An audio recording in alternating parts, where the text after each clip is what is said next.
It's 6 o'clock. If we could stand for the Pledge of Allegiance. I pledge allegiance to the flag of the United States of America and to the republic for which it stands, one nation, under God, indivisible, with liberty and justice for all.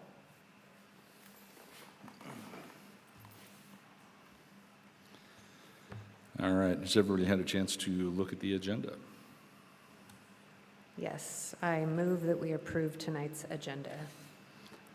I'll second. All in favor? Aye. Aye. All right. We have an agenda. Superintendent's report, Mr. Jesse. Thank you, Board President Wheelander, other board directors, staff, and other folks who are listening in. I'll start off. Summer program are well underway. A lot of kids are gaining credits, so we do a credit recovery for our high school students. They're working really hard. It is a major focus for us underneath our strategic plan, so college and career readiness, and we're really focused, especially at 9th grade. One of the things that I really like, and it is very effective, I wish not everything was done through an online module with some tutoring attached to it, which is how generally credit recovery is done at almost every single school district, but we do offer a couple core classes. One is like a pre-algebra. We've done that since I've come here just in preparation, because that is usually a gateway course for high school students and their math trajectory to get their math credits. And so I believe all but one student last year successfully passed their algebra classes this year to get all their full credits in algebra through the pre-algebra class.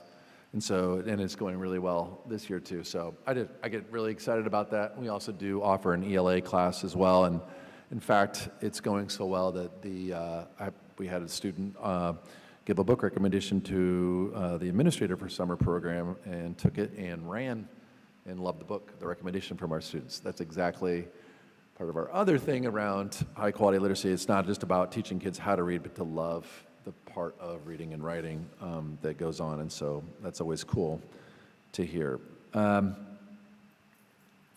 Related to summer program, I just wanted to take a minute to recognize the tragedy in Kerr County, Texas, with the flooding. Summer camps, summer programs, I know a number of our students, I'm sure, participate in them for a whole bunch, whether that's for a religious camp or a sports camp or just an activities camp. Lots of causes too, kids with health difficulties and disabilities I know as well. And I just wanted to, recognize the pain and suffering for a lot of those families, and just thinking how dear life is for our youth, and just another reminder about being safe for all of our students. And that's one of the reasons, and most certainly Director Davidson reminds me all the time about the importance of why we teach our kids how to swim too. So. Flood's different, but it's also a number of kids drowned just from the sheer water that is here in Mason County. So my condolences to those families who lost someone. This is one of my last topic is also not necessarily the most uplifting topic. But last week, we received notification from the federal government. So the state did, all the states received notification that there would be a cut in funding for some federal programs. Those will include intervention supports for our students, including those for multilingual and some kids for homelessness. So there's some cuts to services. How that supports them will be, is just part of the continued story about the defunding of public education. I've said it before. I think I'm starting to get more people to believe what I'm saying. It is on. So both the state and the federal government have continued to cut the funding for public education, and it is making a difference here in the Shelton School District. I just think of Evergreen Elementary, and I think of 3rd grade, and I think of some of the students who are trying to learn English and do the best they can, and 65% of those kids qualify for multilingual, those services, and those monies that both the state and the federal government fund will be diminished. That is leading to less support and services for students. that equals less staffing. That is a direct relation. When we receive less funding, and now we're at $1 million of less funding than we've traditionally received, that is going to lead to a diminished amount of quality of the services we can provide. And that's like after-school programming. It actually isn't that expensive. But when we can't do it, it is going to have an impact. And, you know, it does include buses, it does include, you know, obviously staffing that has to go with it, and some meals. That's how you provide a high-quality program, but that program has to go for the whole school year. It's not like we're gonna fix all these issues in 6 weeks. And so I'll continue to advocate. I had asked this question 4 months ago about this particular event, if they were gonna cut funding in the middle of the summer. I can kind of see it coming, felt it, and here we are. We don't have numbers, so they're not gonna release the numbers. They haven't received that from the federal government, specifically on their cuts. We have received some notification from the state, but I think my last leaving impression, if I can, for anybody who's listening is, the state has at over 20 years had an office called School Improvement. So OSPI has had an office called School Improvement. That seems logical. Last week was the last day for the Office for School Improvement for the state of Washington. I've been worked with that office for 20 years. It makes me really sad to say that. And that's where we're at. So if you hear alarm bells out there, you should. It's coming. It's going to continue to come, and we will do the best with what we have. I just want to make sure that people, if you want to advocate for public education, please do so. Our kids are our future here in Shelton. Very passionate about that, dedicated to these kids. I know the school board as well, and our staff are. And so more to come as I get more details. And I hope everyone has a safe and restful summer as much as they can. Thank you. Just one quick question. Roughly, and I don't expect an exact number, how many kids are doing credit recovery this year? Yeah, we usually around 100. Sometimes it ebbs and flows depending on what level of credit recoveries. We have some students who are going for multiple credits. Yeah, cool. Thank you. Sure.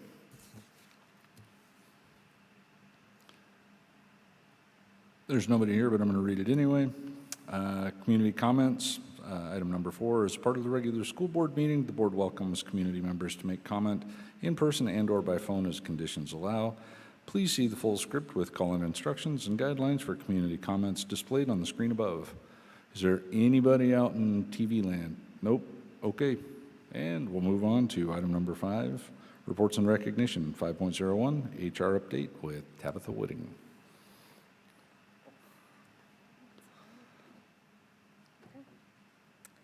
Good evening, board. Thank you so much for giving me an opportunity to talk about the work that I get to lead. I'm certainly not the only one doing it, but that I get to oversee in the Human Resources Department.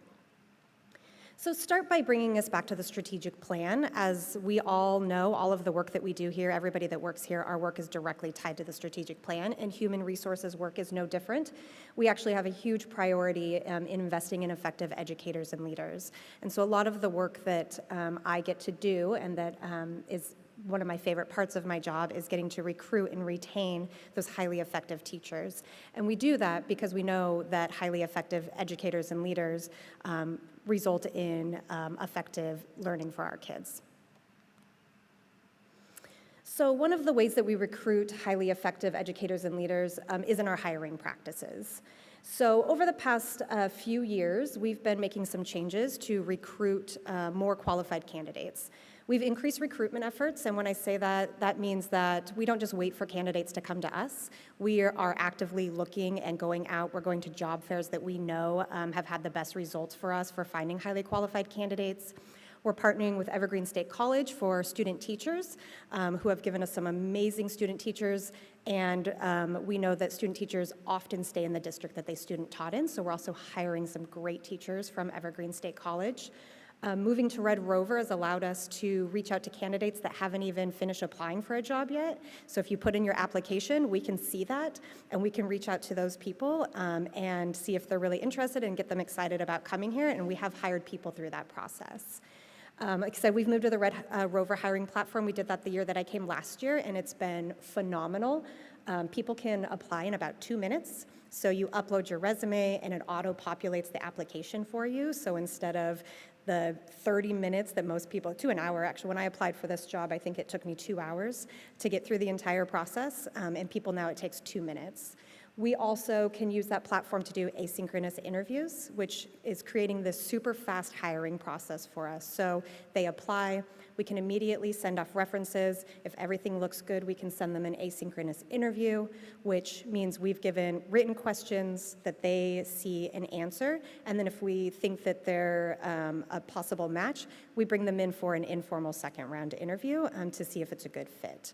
We also had kind of our own mini job fair this year doing the same thing. We, in our elementary hiring pool, we had some asynchronous interviews, many actually asynchronous interviews, and we went through those and identified, I want to say 10 to 15 candidates, and we had them come in and meet the principals, meet people from the district office, and really kind of get a feel for what we were doing and give us an opportunity to get to know them a little bit better, and we hired several people from that event. Like I said, we also created hiring pools, which allows us to move from hiring in August to hiring in March and April. So this graph right here you'll see is our elementary pool applications. So in 22-23 and 23-24, we were using the old system and predominantly posting individual positions. So what that means is I retired as a second grade teacher from Evergreen Elementary. I put in my notice, and now HR can go in and post that position. People can apply for that position. We will screen it. We bring people into interview. We do the reference checks, and then we can offer. That takes 6 to 8 weeks, really, in the grand scheme of things, to hire for that one position.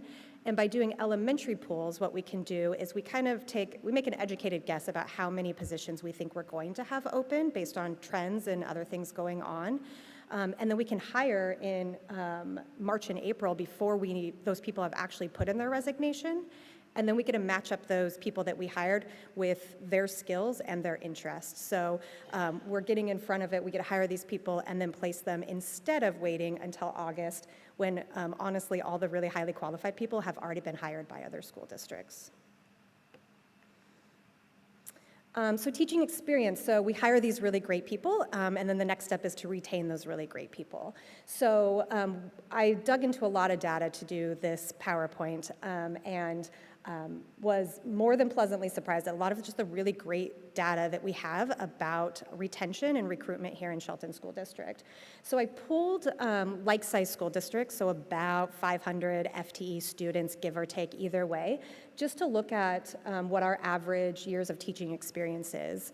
And so for 23-24, which is the most recent data you can get on OSPI's website, you can see that we have the second highest at 13.9 years average teaching experience for our teachers here, which is also significantly higher than the average of 12 years teaching experience. And then in addition to that, on a national level, when someone leaves a school district, on average, they've worked 8.2 years in that school district. And here in Shelton, our teachers average 9.24 years, which means people are staying longer here before they're retiring or moving on to another profession than teachers across the country. Also certificated retention trends. So I dug in a little bit deeper to Washington State specifically. So Washington State Title I schools have a retention average of 86%, which means year after year about 86% of their certificated staff return. When you're looking at our data over the past decade or so, it's 88%. And that takes into consideration the 24-25 outlier that you've heard us talk a lot about this year. So why is it an outlier? So you've heard us say over and over again that this year is different because of the budget deficit. Inadequate funding has resulted in our need to make reductions. You've heard us say over and over again that we are a people organization, which means unfortunately a bulk of our reductions have to come in people. So we made very different decisions this year around retention than we have in years past. So it actually makes perfect sense that this year is an outlier compared to other years. And one of the other things I found that's very interesting, despite the fact that we've been making reductions over the past couple years, we still have more staff per student than the average of like-sized districts. So that means if you're looking at this, for every 6.46 kids we have one staff member in our district. So the average, again, with those like-sized districts, is 6.78. So the lower number, the better, essentially. That means we have more staff to support our students. And if you're looking up there, the data is interesting. When you see student FTE differences and staffing differences across those districts, when I dug into these districts, all but 3 have reported a anticipated budget deficit for next year. And the 3 that don't have experienced an increase in student FTE. And one of the other things you'll see is that the staffing doesn't necessarily align with the student FTE trends. And that's because staffing decisions, we're hiring in March and April. We've created a budget in February or anticipated enrollment for February where we've made staffing decisions. And we don't know if we're gonna have less or more kids based on that anticipated enrollment until September. So those staffing decisions have already been made. So when school districts see an increase, it takes them a little while to increase the staffing, which means they're actually banking that money, where when school districts see a decrease, it takes a couple years to decrease the staffing to align with those reductions, which has the opposite effect. But all in all, we have a lower staffing ratio than the average, and I anticipate, given that all but 3 of these districts will have staffing reductions, that our staffing ratio will still be lower than the average moving forward too. And then the last slide here, I just wanted to touch base on the personnel report status because there's language on there that I don't know is in layman terms for everybody reading it. So when someone leaves the district, there's 2 ways that happens. Either the employee initiated it through a voluntary resignation, a voluntary retirement, or a voluntary layoff, which is less common, but you will see it again. Part of the reason we have that outlier in 24-25 is when you're doing a reduction in force, you will see people volunteer to be laid off or volunteer to retire or resign because they know that their colleagues are going to be losing jobs, and there are many people that will leave to save their colleagues' jobs. And then the other side of that is district initiated. So you have non-renewals, which is a certificated term for an evaluation being unsatisfactory. So that is a very long, detailed process, the evaluation process. It's statutorily driven, there's policies, collective bargaining agreements about it. But essentially, a tenured teacher has 2 years to increase their practices to reach a satisfactory level before we ever make a recommendation of non-renewal, which comes with a significant amount of support from the district side. Provisional staff have up to 3 years to get to satisfactory before the district has the ability to make a determination if they want to move forward with recommending a non-renewal or not. Alternatively, a termination is for misconduct. So that's when people are making poor decisions as an employee. If they reach that egregious level, you will see a recommendation for termination. This is also classified language that is used for a classified employee who also had an unsatisfactory evaluation. Layoff, you guys are familiar with that term, a reduction in force. It's done by seniority typically, or endorsements for certificated staff. And then the last one there is not something you would ever see that language on a personnel report, and I wanted to touch on it because it's probably not something everybody is aware of. So when somebody is non-renewed or terminated, most of the time, not always for very egregious things, but most of the time when they meet with me, I give them an opportunity to resign in lieu of a termination or a non-renewal. And the main reason for that is because the district believes that just because someone isn't a good fit here doesn't mean that they won't be a good fit somewhere else. And if you apply for another teaching job and they will ask you if you've been non-renewed or terminated and you say yes, you're probably not going to get another job. So that is the district's way of supporting these people to move on into another position and to the next phase in their life. Like I said, even though they may not be a good fit for us, we want them to be successful moving forward. So we allow them to resign. So not all resignations on a personnel report are voluntary. There's actually probably a good chunk that are not voluntary from a year-to-year basis. All right, that was a lot of information and a lot of data. What questions do you have for me? All right, I know there's questions. I've got a few questions. Perfect. first one, when we're talking about the strategic plan and we want to have good professional development for our teachers, that may also go to what Wyeth just mentioned with these federal budget cuts, because it's my understanding that part of that cut was that there were funds that were appropriated for professional development that are now being withheld. So that is also going to affect staff and programs and support that we have for our staff. Is that correct? That is absolutely correct. Yeah. I mean, we don't have any, I think we're talking a lot about staffing. We've cut everything else out of our budgets, and now all we are is left with people in the enrichment of people, which is the professional development. So, yes. Yeah, so I'm just aware of that, and I know we don't know the numbers on that yet, but that is something that I'm aware of.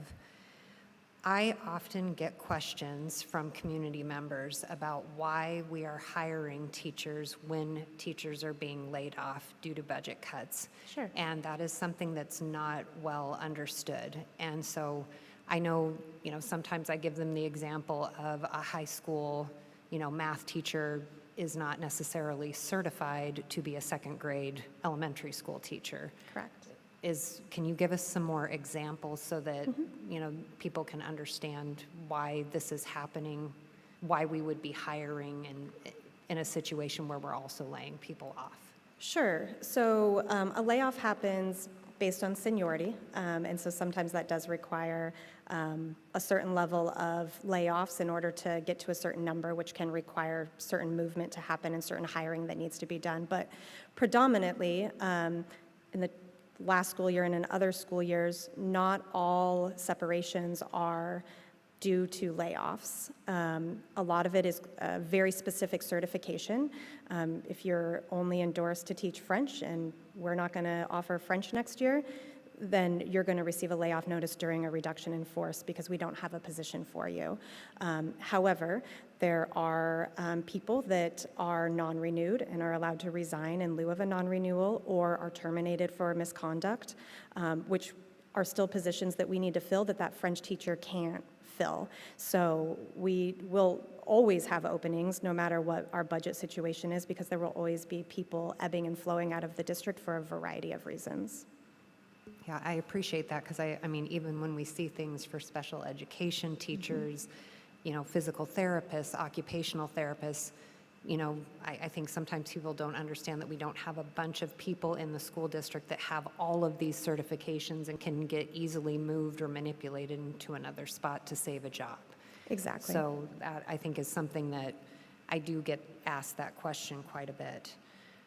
I do have several questions because there was a social media post that almost looked like an official school district post, and on that were just some different statistics, and I didn't know if you had updated statistics that you could help me out with on clarification for this. The first one is, how many employees do we have at the school district? Because they listed 561. I thought we were quite a bit more than that at this point. Yeah, we have over 600 employees. Okay. Do you have the total number of resignations? Because they listed 83, and I don't know if there's confusion there too, that if people are looking through our consent agenda, that we do have teachers, for instance, or community members that apply for seasonal coaching jobs. And when they get hired for those jobs, they are hired, and then when that seasonal coaching job, like an assistant swim coach or an assistant football coach, for instance, the season's over, volleyball coaches, I'm very familiar with that, they then resign, and we see their name as a resignation in the school board consent agenda. Correct. So the resignations aren't just a second grade teacher leaving the district. They're also resigning from stipends, resigning from coaching positions, resigning as a substitute, and we have substitute bus drivers, substitute teachers, substitute paraeducators, substitute food service workers. Those are all really high turnover positions.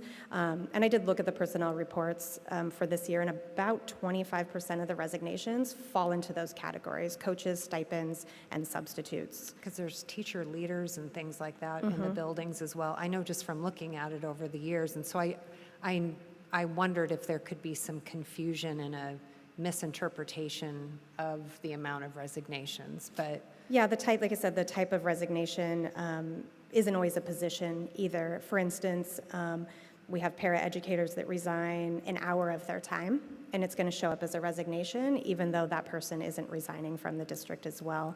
And as I mentioned earlier, not all resignations are voluntary. There are those resignations in lieu of non-renewals and terminations as well.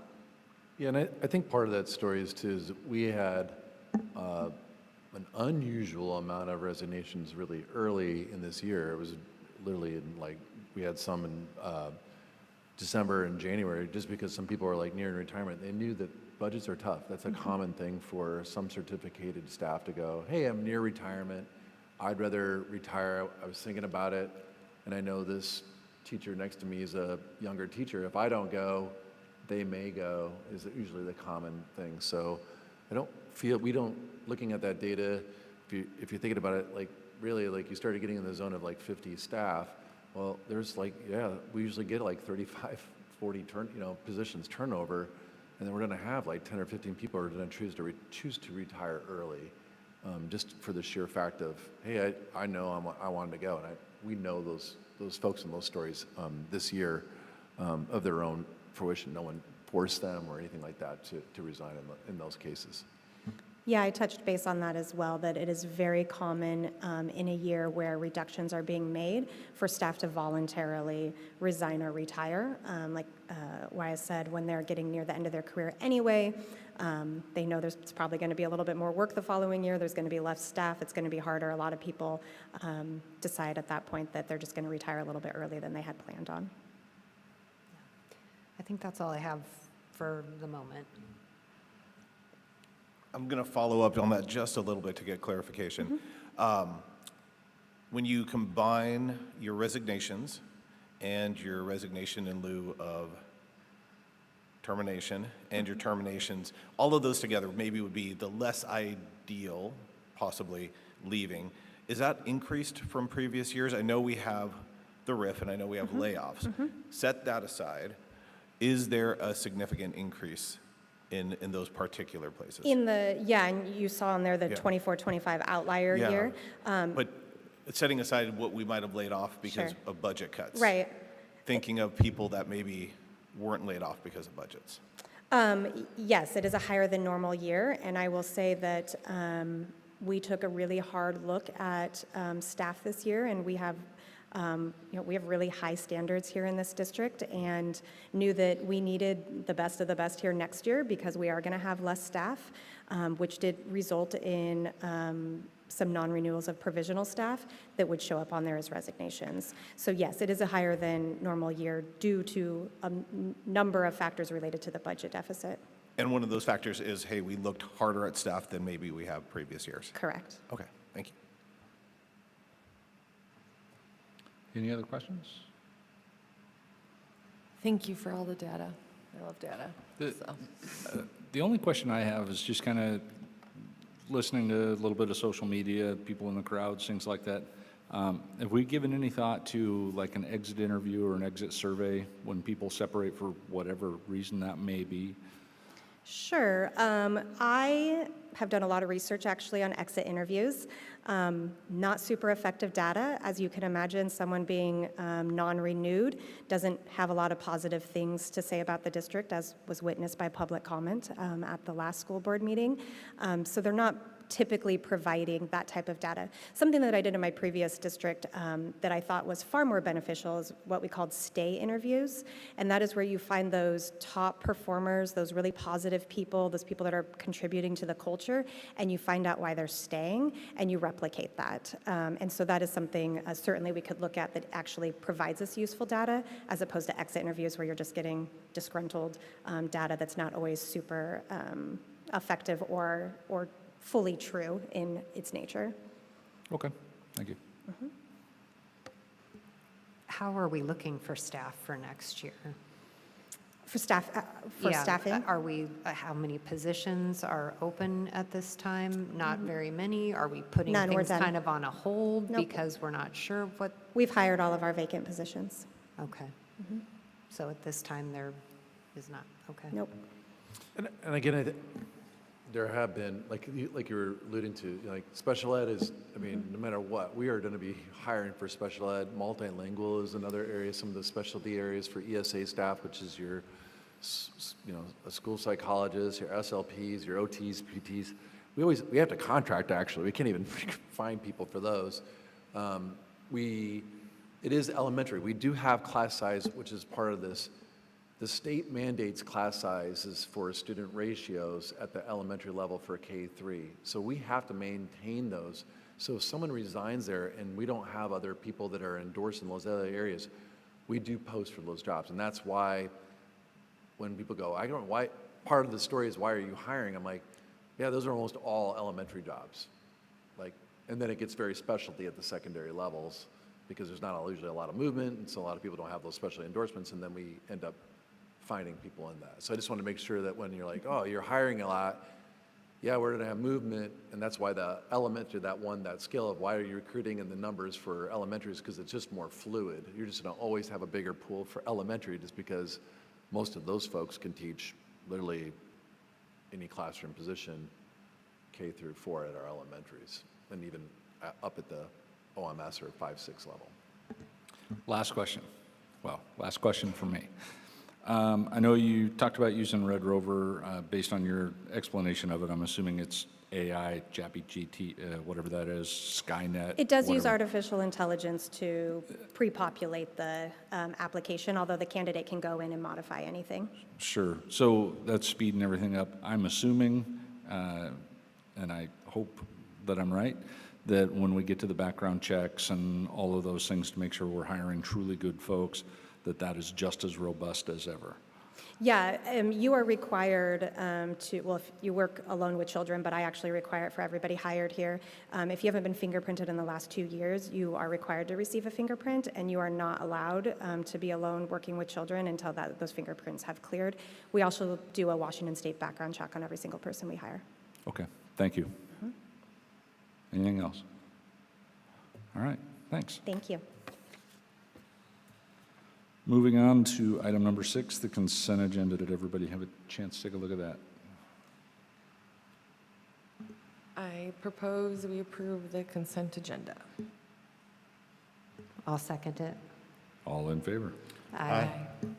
And we've approved the consent agenda. Item number 7, the proposed revised policy 2413, equivalency credit opportunities. Chelsea Brady, this will be the first reading. Good evening, Board President, members of the Board, Superintendent Jesse. Tonight I have a 2413 revision to our equivalency credit opportunities. Hopefully you've had a chance to look over this. The most significant change is around the addition of mastery-based credit. And some of this is already in place, but we just needed to get it put into a policy and start getting consistent across the district with how we're accomplishing this with our students. So mastery-based credit is really giving students an opportunity to earn credits through state assessments. So high school students, when they're taking SBAC or SATs or GED, there's a lot of assessments that they're taking that they can actually earn credit for. It also opens the door for students to, if they feel like they've already mastered a concept and they would like to be able to earn credit in that and move on to the next course, then they can demonstrate that they're already competent in that area. So it really opens up opportunities for students to show what they know and earn credit along the way. We are also increasing our CTE credit opportunities, and so we wanted to lay that out in this policy. It's referencing that students would have access to one equivalency credit opportunity, and we have much more than that in our district, so that just needed to be updated. And then the other adjustment is just about how we share this information with our students and our families. And some of the work that we did this year was to create one Shelton School District course catalog, which is really great. If you have not had an opportunity to look through that, it does actually say in there what credits are equivalency credits. So that is documented now in our course catalog as well. So were there any questions? I had a quick question, and I apologize if it's in there and I didn't catch it, but a long time ago, people could do like work release from high school and get credit for the job experience while they were actually working. Is that part of this still? That is something Yes. that they can still get? Yes. So if they're working for like a nursing home facility and working as a medical assistant or like Yeah, a- we have site-based learning credit opportunities through some of our CTE courses. And so it's not just if you have a job, then you get credit. It is, it has to be tied to It's a tied- specific CT. That might be the difference. So it's not just the student going out and getting a job and then coming and presenting that, like this work experience that they might have. Correct. So there are courses that are connected to a CTE course. There is in that first part where it's talking about the experiential education opportunities. Right. If they are going to work a summer job that they can lay out, that they could earn credit in a particular way, that's actually what that first portion is about. Okay. But they do have to be able to tie it to standards, have someone that's supervising them, say what kind of credit they're earning. So it's tight to make sure that they're really achieving the standards to earn the credit. Okay, thank you. Yeah.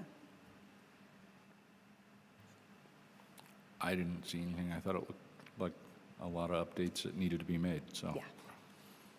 All right. Okay, super. Thanks. We'll see you Thank you. next month. All right. Thanks. Okay, 7.02, proposed items to declare surplus. Mr. Herron. Chair, Vice Chair, and Directors, good evening. I'm here this evening related to our annual surplus. And so at the end of June, all of our administrators and department leaders submit as part of their annual closeout for the end of the school year their lists of surplus items. Those items were listed in your board packet, and so we need, in order for us to legally dispose of them, we need your approval. So I respectfully request your approval this evening. Did everybody get a chance to look at the list? It was robust. I have a question. Where do those go to be sold? So there is a meeting scheduled in August, or a sale dates. There's 2 dates, and so they'll be published in the paper and advertised, and so it'll be, I think, the morning of one day and an evening of the second day. Thank you. Is that here in Shelton or is it over in that? It's at the gym here at the ASB 300. Yeah. Okay. Do I hear a motion? I move that we approve the proposed items to declare surplus. I second the motion. All in favor? Aye. And the surplus is gone. Thank you. Board member comments. Mr. Dale. Just a couple. Thank you for the presentations. Thank you for the information from HR. Thank you for the policy update. Appreciate the work behind the scenes with Wyeth and Clinton. Appreciate you guys moving quickly as budgets change and funding changes. I know that is quite a difficult task. You set a budget in one direction and then money changes, and those usually result in real people and classrooms maybe not having all that they could. So appreciate you guys doing all that you're doing to make that happen. I'll say quickly, a couple of weeks ago, we had a lot of teachers in here talking about the climate in our district, and I'd just say we are talking about that with the superintendent. We are working towards hopefully a more cohesive future, but that is not off our attention. We are paying attention to those things, and we're working towards that. Thank you.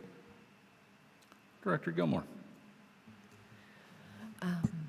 I just want to remind everybody that the library is available and has their summer reading program, and to keep literacy up with our students over the summer, reading every day, 15 minutes at elementary school and moving upwards, and that retention of things is, not estimated at -1% a day. So look for those free worksheets and read, and have a safe summer. Director Davison. Thank you both for your reports tonight and for answering the questions. I always appreciate the fact, and Clinton, I know you didn't present, but I do very much appreciate that all of you do respond back to questions when we have those, and you always have been very open to that, so thank you. And thank you to Superintendent Jesse for your updates. I definitely am keeping an eye on the news and the funding, and I'm also very aware of just kind of the shifting sands of our base and the impacts that that has. And I hear that in your voice when you talk about it, and everybody's voice when we are looking at having to pare down programs and services, and you know that that's going to have an impact that's different than what we want to have. And we have wonderful teachers and a wonderful community that always pitches in and supports, which is great, but I don't like having to be in this situation that we're in, so I do find that difficult. Thank you for bringing up, the climate and the culture. I do think that that's something that we're all going to continue to work on as well, because we do want this, even while going through a difficult time, we would like it to be a good climate and culture for everyone. I know that the schools are doing a lot right now, even in the summertime, with the summertime programs, with athletics. I know we've got coaches, coaching kids, gyms being open, maintenance crews still working on all sorts of things. So thank you to everybody that is still doing the work that happens at the schools, even during the summertime. And yeah, we'll get a little bit of a break. I hope everybody does enjoy the nice weather that we have, and stay safe out there. Yeah, it's summertime. I hope everybody's still out there reading. Plug for the library. It is air conditioned, so if you need another reason to go there and read. Oh, nice. So anyway, stay hydrated, wear your sunscreen, enjoy the summer, stay safe, and we'll see you guys in August. We don't have anything else to do, so, we do. We do have an executive session, possible action, how long? 10 minutes. Will be 10 minutes, and then we'll come back to adjourn.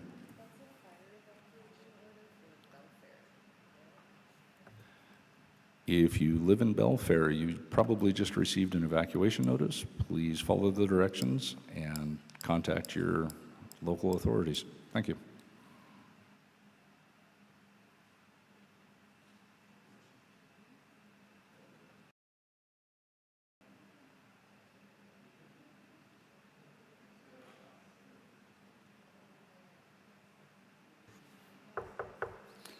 All right, we're back from executive session. Do we have a motion on proposed bargaining agreement with Shelton Educational Support Personnel? Yes, I move that we approve the proposed bargain agreement with the Shelton Education Support Personnel. I will second the motion. All in favor? Aye. The ayes have it. All right. Now, do we have a motion to adjourn? I move that we adjourn. I second. All in favor? Aye. At 18:55, we are done.